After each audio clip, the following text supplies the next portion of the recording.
Veo mucho potencial, pero está desperdiciado. Toda una generación trabajando en gasolineras, sirviendo mesas o siendo esclavos oficinistas. La publicidad nos hace desear coches y ropas.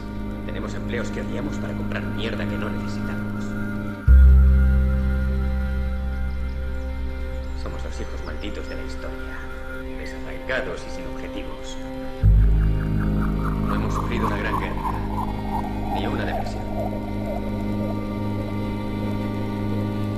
Nuestra guerra es la guerra espiritual. Nuestra gran depresión es nuestra vida.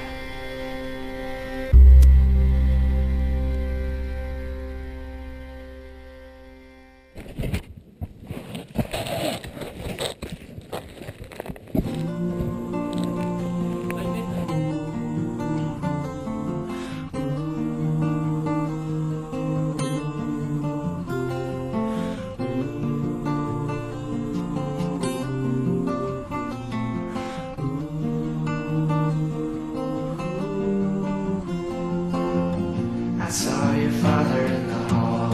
His ghost is living in our walls. I heard him crying while you slept.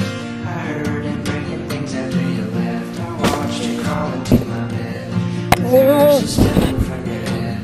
He said you're just the walking dead. So I pulled